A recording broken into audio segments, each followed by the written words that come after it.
Hello, friends. You are welcome once again to the Brainy Leadership Team, where we are going to do episodes that we've called the Leadership Goal, where we talk about leadership, focusing on skills and focusing on integrity. Today, we want to look at one important area of leadership. I'll call it a skill because I think that if you are able to develop that particular skill very well, it's going to help you influence people around you, and that is relationships.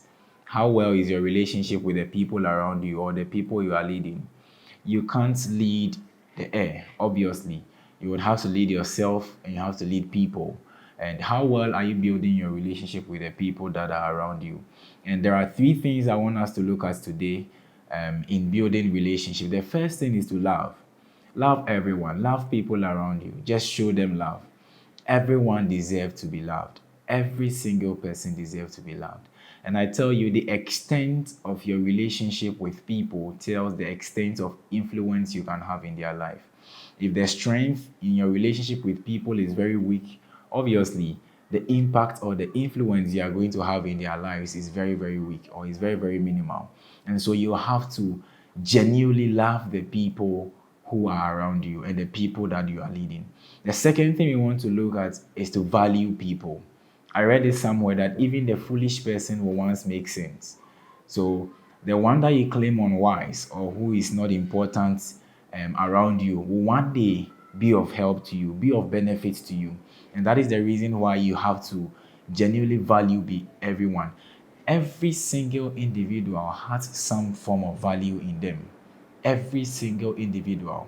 And I will be glad if you are a leader and you tend to look out for the value in people than the weakness in people. It's really going to impact how you are going to influence them. If you find people around you, always look at what value is in this person. Because if you don't value the person you are working with or the people you are working with, you can't add value to them. So if you really, really want to add value to people around you, I tell you that it's good for you to first value them and whatever it's in them.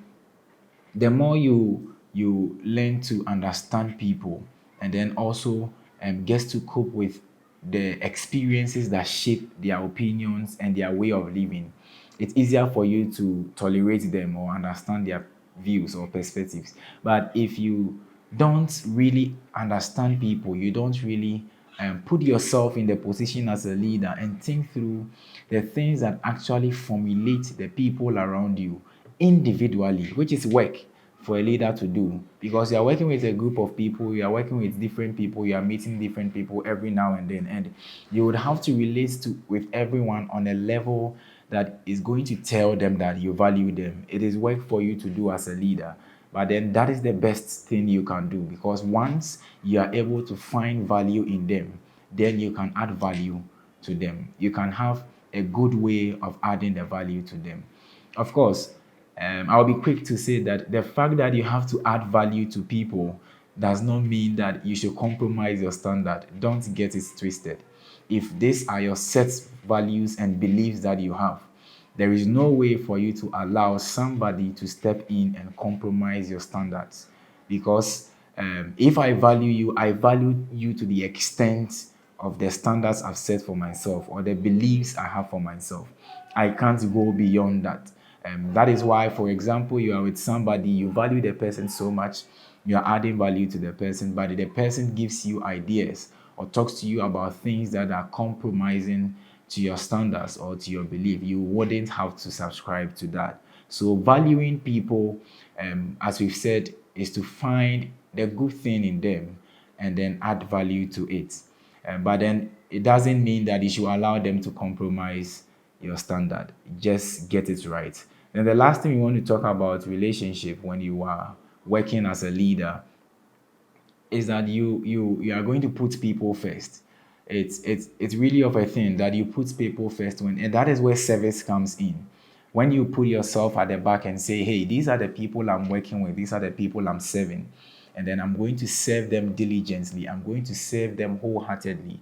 As our forefathers who are in leadership, you can mention them, Mother Teresa, you can mention the sacrifices they've made, Nelson Mandela and all. So they did all these things, all these leaders did all these things to help people. In fact, they realized that these people have something that has to be met. There is a need that has to be met by these people. And then if they have the potential or the ability to help them meet that need, then they place themselves in their position to do that. So it's more of putting the people first. So you have to love the people, you have to value them, and you have to make sure that they are ahead of you. You are always putting them first. That is going to put you in a good area or in a good scope for you to add value to them and to influence them as a leader. Thank you for being with us. Like I always say, do well to practice what we are learning on this particular channel, on this show, Leadership Goal. And I believe that you are going to have a great change in your leadership life. If you haven't subscribed, don't forget to subscribe. Don't forget to click the bell to receive notification and share with your friends as well. Thank you. I'll see you in the next episode.